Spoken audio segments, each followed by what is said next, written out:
إخوان وأخوات السلام عليكم ورحمة الله. أعوذ بالله السميع العليم من الشيطان الرجيم. بسم الله الرحمن الرحيم. الحمد لله رب العالمين وبه نستعين وصلى الله على محمد وعلى الطاهرين وعلى الله عليهم أجمعين من الآن إلى قيام يوم الدين آمين رب العالمين. Le premier cours sur le Wilayat al-Faqih, je ne vais pas m'éterniser.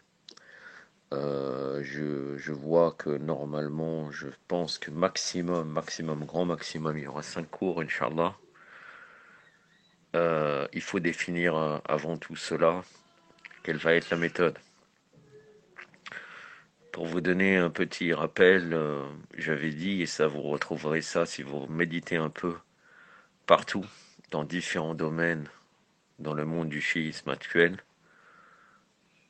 Et je l'avais dit à la sœur Mariam Safiaddin, je me rappelle la sœur libanaise qui était dans le groupe, avant qu'il soit dissous et qu'on en recrée un autre, donc maintenant ça fait à peu près 1 an, voire 1 an et demi. Il y a une différence entre la théorie, la pratique et la réalité, et le waqia. Et ça, c'est trouvable dans beaucoup d'endroits. Quelquefois, on idéalise la situation dans beaucoup de choses, mais en réalité, on ne peut pas revenir en arrière. Pour donner une manière générale de choses, pour par exemple les Français, ceux qui pensent qu'on reviendra à la France de Jean Gabin un jour, ça n'existe plus.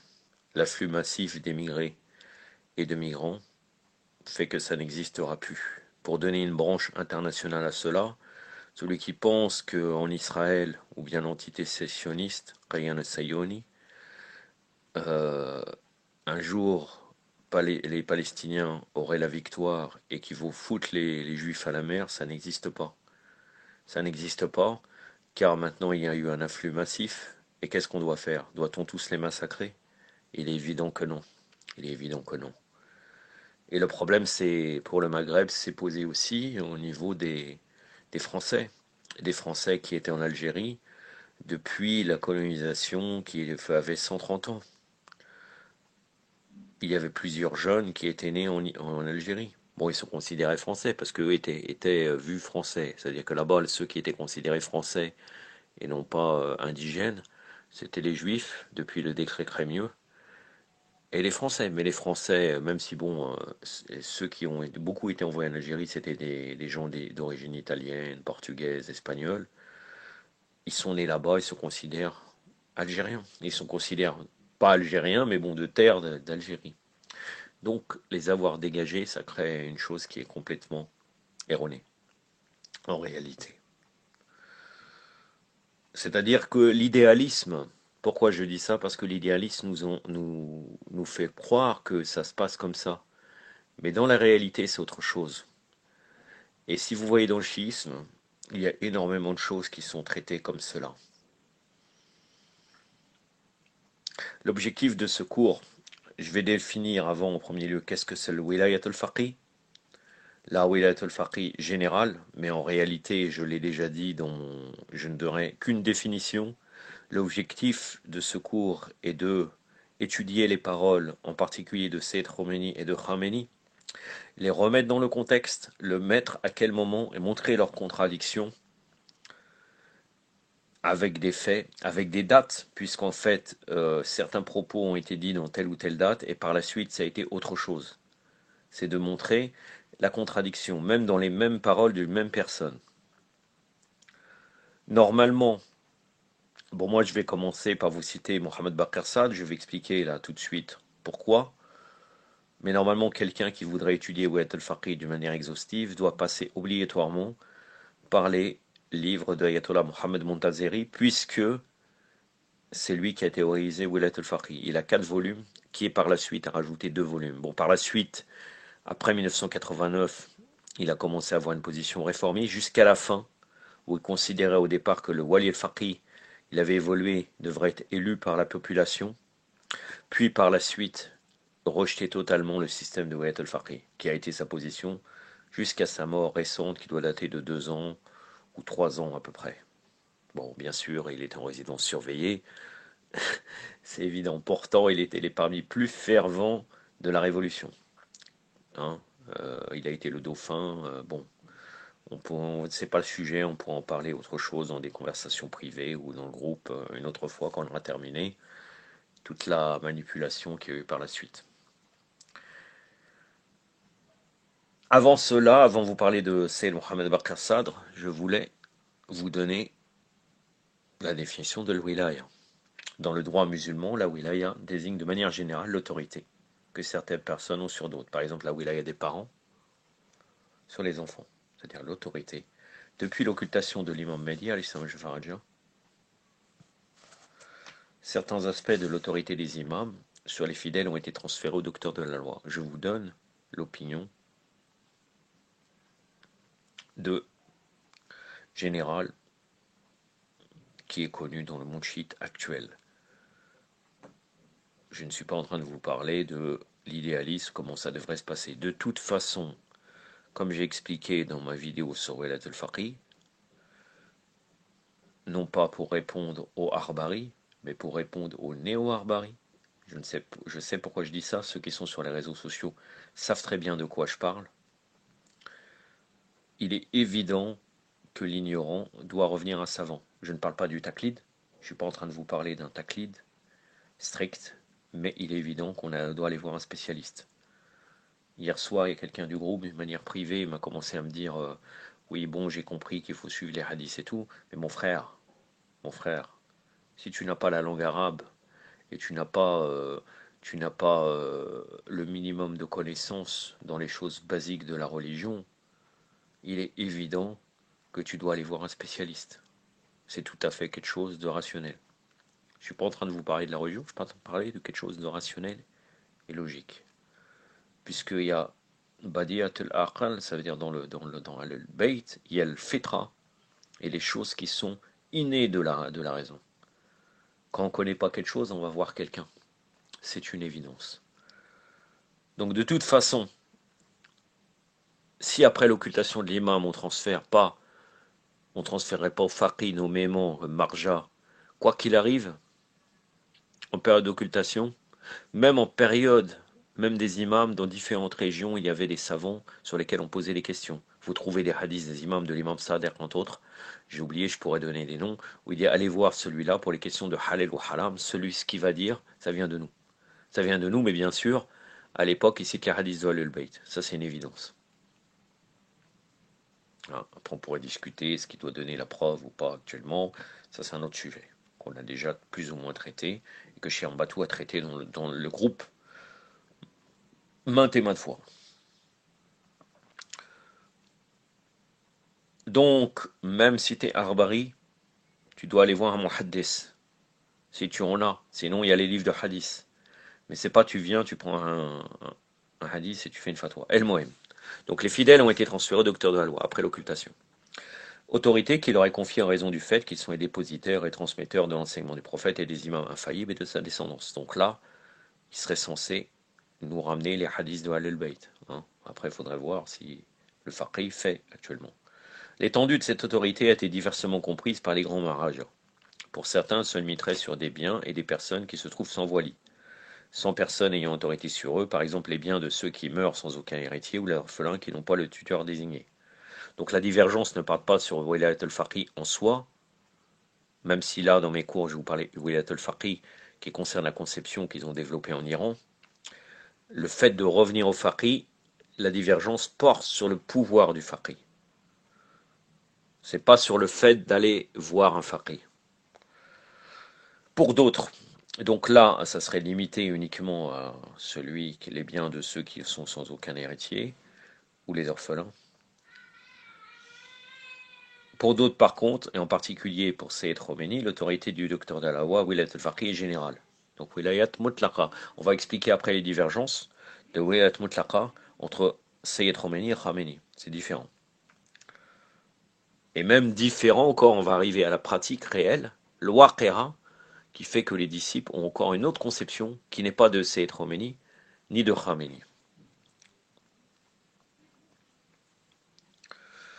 Pour d'autres, par contre, et en particulier pour Sayyid Khomeini, Wilayat al-Faqih est général, c'est-à-dire que les docteurs de la loi héritent de l'entière autorité politique des imams, à la seule exception du djihad offensif, qui existe selon lui l'infaillibilité. à l'exception encore de Sayyid al-Khoui, qui valide le djihad offensif. Que les gens acceptent ou pas, parce que moi j'ai déjà eu un conflit avec quelqu'un sur ce sujet-là, ça existe. Vous pouvez venir à Cheikh al-Razi, il a donné les références. Il y a au moins 2 références dans les livres de Sayyid al-Khoui qui valident le djihad offensif comme les mukhalifines. Comme quoi en période d'occultation, tu as le droit de faire du djihad offensif. Quelqu'un va pas l'accepter parce que ils vont dire oh, c'est Khomeini avec toute son conception du djihad, révolution, etc. Mais réellement, Sayyid Khomeini ne donne pas le djihad offensif en période d'occultation.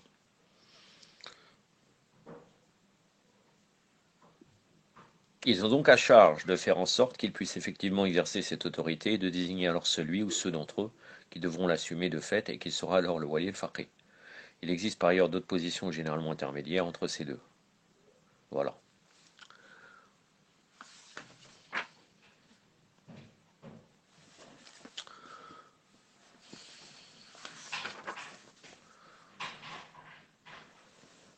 Donc, ces leçons seront en particulier des phrases, des paroles, des fatwas, des questions qui ont été posées à Khamenei. Hein. Donc de Khomeini aussi, mais pas des questions, des discours dans différents endroits, à Neuf-le-Château, après la constitution de l'État iranien, et aussi par la suite, vers la fin de sa vie, qui va encore montrer une grande divergence. Je suis conscient qu'éventuellement certaines personnes ne pourraient peut-être pas comprendre ce que je suis en train de dire, comme quand j'avais parlé du Coran Bain al-Arbaliyin ou al-Usuli, mais encore une fois, entre parenthèses, c'est vous qui faites les sujets, mes frères et mes sœurs. Si personne participe, et moi il faut savoir que ni moi ni Mbatou, mis à part quelques petits sujets très très rares, on apprend quelque chose. C'est à travers ces sujets-là qu'on arrive à avancer, nous-mêmes. Donc en fait, je pense que vous pouvez tirer quelque chose, mais des fois vous êtes loin de ces sujets. Je suis conscient de cela, mais encore une fois, c'est vous qui faites les sujets.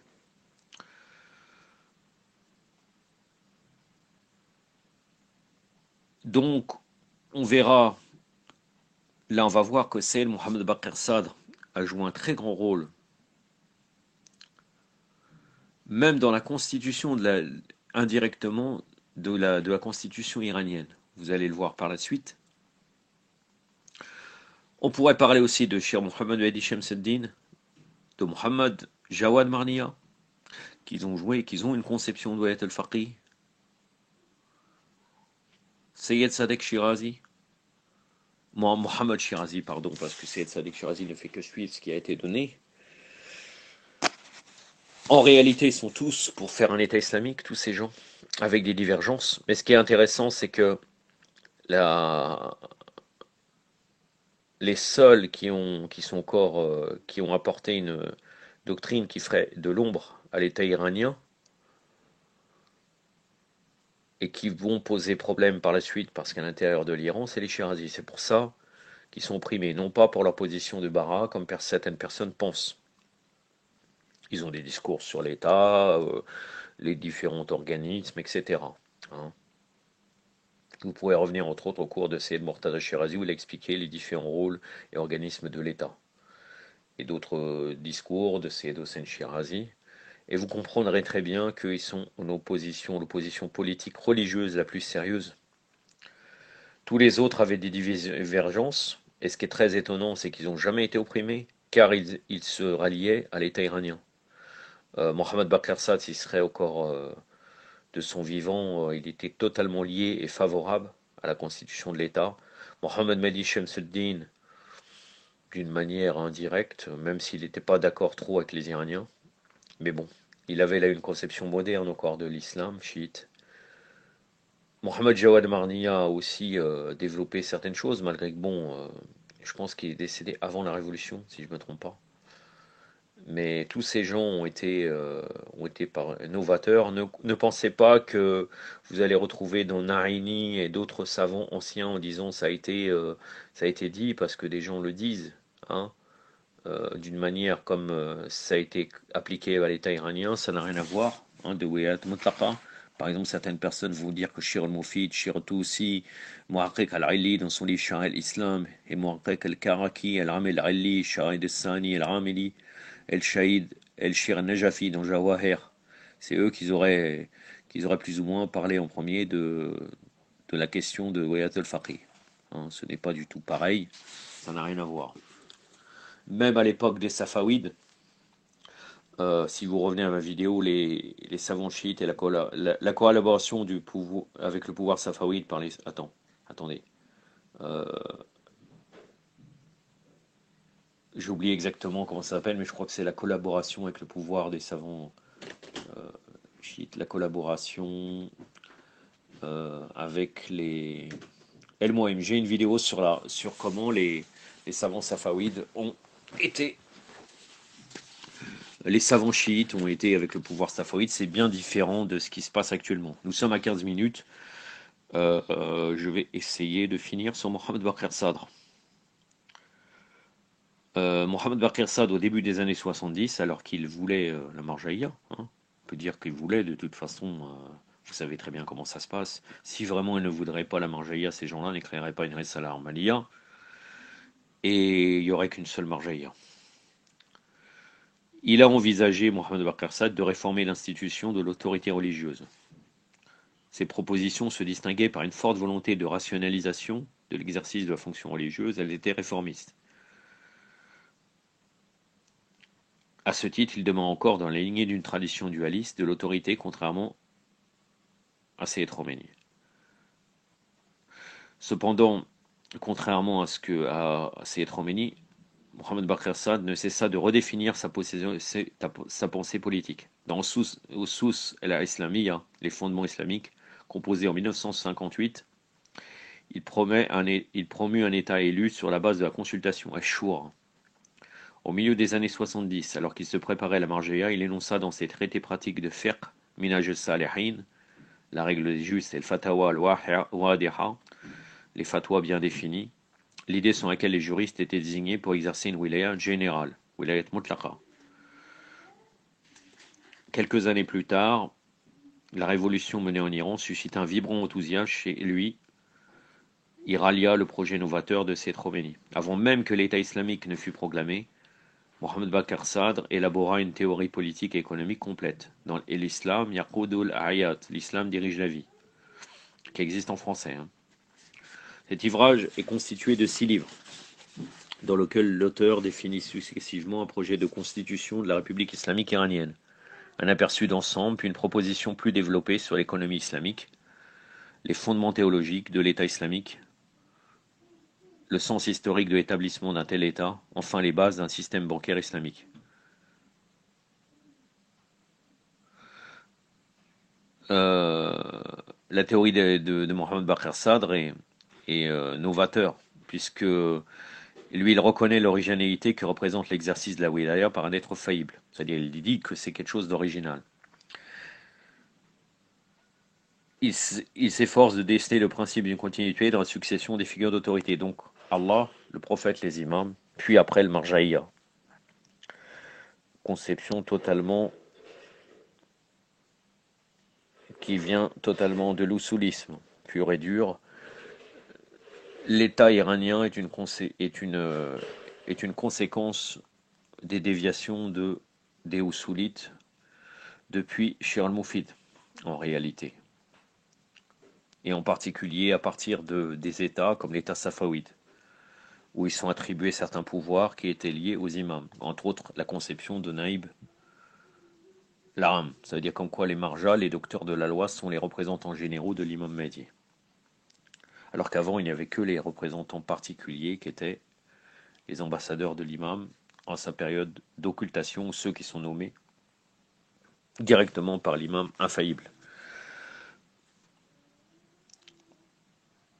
Et donc lui, il voit l'autorité sur les différents plans théologiques, juridiques et politiques. Et il aborde les principales institutions nécessaires pour réaliser un projet global de société. C'est pour ça qu'il parle de l'économie aussi. Dans le 4e livre, l'Islam Yaqud al-Ayat, intitulé Khilafat al-Insan wa Shahadat al-Anbiya, le califat de l'homme et le témoignage des prophètes. Et lui, là, il pose deux principes théologiques d'autorité en islam. Ces deux fondements, dits dans le titre même de l'ouvrage, sont complémentaires. Donc, le califat de l'homme et le témoignage des prophètes. Et lui, il veut articuler la théologie, le droit et l'histoire.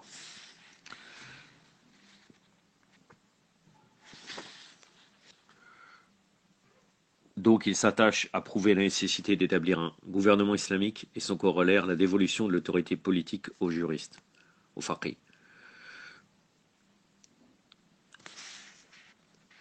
Je ne vais pas vous détailler cela. Selon lui, l'occultation, elle inaugure une nouvelle étape dans la ligne du témoignage qui fut représentée par la marjéia. L'auteur fait abstraction du processus historique d'affirmation de l'autorité des juristes religieux et de son institutionnalisation. Pour lui, c'est comme si, après l'occultation, tout s'est passé directement comme ça. Alors qu'en fait, il y a eu un long processus pour arriver à cette position jusqu'à vouloir faire un État islamique.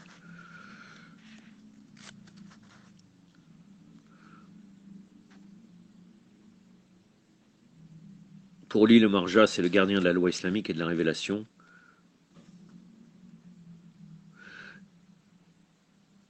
Il doit enseigner les préceptes de la loi islamique et il doit contrôler la communauté. Et concernant le califat, regardez, c'est une conception vraiment proche des mukhalifin en vérité. Puisque la communauté demeure sous l'emprise du shaitan, s'il n'y a pas de guidance, c'est le marja qui doit l'exercer. Les deux lignes fusionnent alors en sa personne, donc le califat de l'homme et le témoignage des prophètes. Puisque le califat, et même là ça vient aussi des mukhalifin, la ligne du califat, ça ne demande pas l'infaillibilité pour lui. Donc le marja, à titre provisoire, en attendant l'apparition de l'imam, il occupe cette fonction de commandement politique.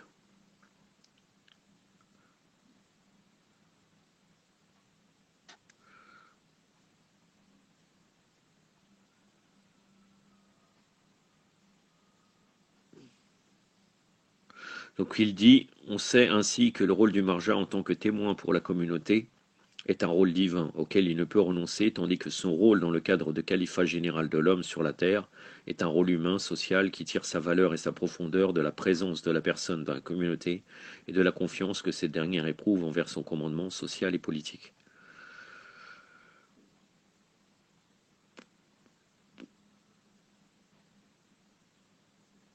Et c'est sur cette conclusion que se termine son livre.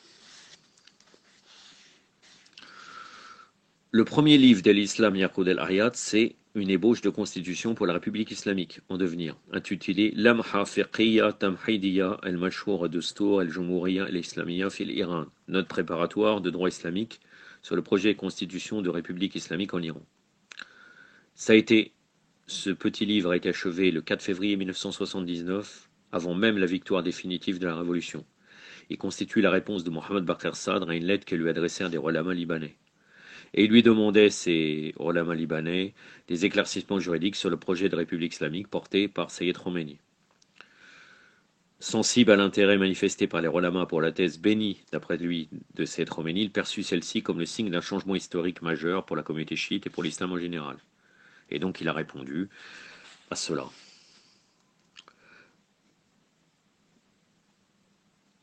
Je ne vais pas vous dire ce qu'il dit en introduction, mais pour lui, la Constitution est constituée de quoi? Allah est la source de tout pouvoir. Ceci signifie que l'homme est libre et qu'aucun autre homme ou classe ou groupe d'hommes n'est souverain sur lui. Puisqu'Allah est la source des pouvoirs et que la loi islamique est l'expression objective d'Allah, il est normal que la manière dont ces pouvoirs s'exercent doit être définie par la loi islamique. Deuxièmement, la loi islamique est la source de la législation dans le sens où elle est la source à partir de laquelle tirer la Constitution et à la lumière de laquelle les lois de la République islamique sont élaborées. Ceci se fait de la manière suivante. Troisièmement, les pouvoirs législatifs et exécutifs ont été confiés à la communauté, car celle-ci détient le droit d'exercer ces deux pouvoirs de la manière définie par la Constitution. Ce droit est le droit au califat et à la protection reçue de la source véritable des pouvoirs, Allah très haut. Ceci s'effectue ainsi. Premièrement, La communauté élit le chef du pouvoir exécutif sur proposition de la Marjaïa, et le président élu se charge ensuite de former le gouvernement. Deuxièmement, le Parlement émane de la communauté, il est élu directement par elle. Quatrième partie, la Marjaïa, bien guidée, est le truchement légitime de l'islam. Le Marja est délégué général de l'imam, conception nouvelle par rapport aux sources de Al-Bayt. C'est la conception typique des Usulites développée à l'époque des Safavides. Et le délégué général de l'imam du point de vue du droit religieux. Sur ce principe, il se charge des fonctions suivantes. Premièrement, le marja est le représentant suprême de l'État et le commandement en chef de l'armée. Deuxièmement, le marja accorde son investiture ou ratifie l'investiture ou des individus qui briguent le poste du chef de pouvoir exécutif. Troisièmement, la marjaïa doit établir un statut constitutionnel de la loi islamique. Quatrièmement, elle doit statuer sur la constitutionnalité des lois qawarinin définies par le Conseil des personnes, lions et des lions, al-aqd ou al-aqd, pour remplir la zone de ville. Tout ça, les gens qui délient, c'est une conception typiquement des mukhalifin. Vous pouvez la retrouver dans leurs livres. Cinquièmement, le marja crée un tribunal suprême pour juger toute éventuelle infraction commise dans les domaines précédents. Enfin, le marja forme un conseil de clercs qui lui servent d'intermédiaire. Selon Mohamed Bakr Sall, la marjaïa est représentée effectivement par un raja qui a dirigé la révolution en Iran.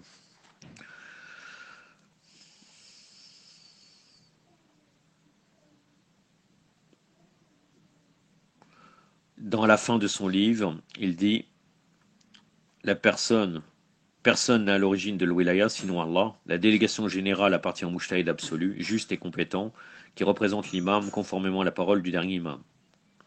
Enfin, le califat général, donc l'imam al-Hujja, selon lui, parce que si vous cherchez plus loin dans le hadith, vous verrez que ça condamne aussi beaucoup de relements.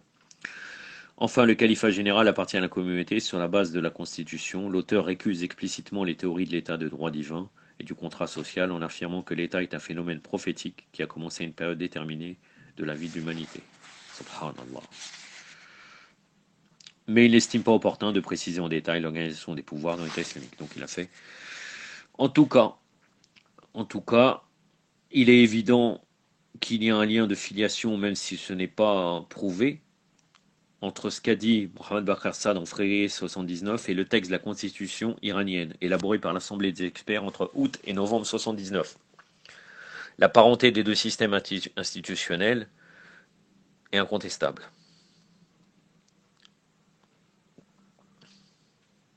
Vous avez juste à comparer les deux constitutions.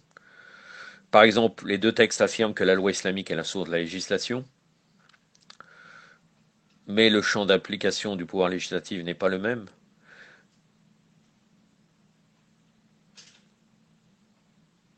Mais vous allez voir que il y a quelques divergences, mais c'est très proche.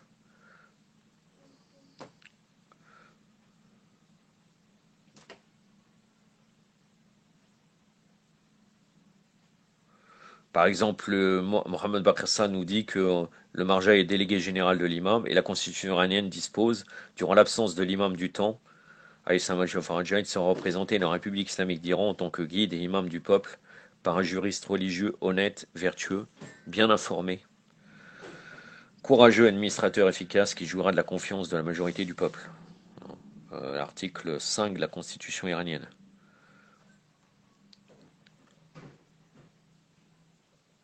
Mais Mohamed Bakr Sadr, il ne promet pas la wilayat al-faqih, puisque pour lui, il y a une séparation entre, entre l'imam et le dirigeant de la République islamique.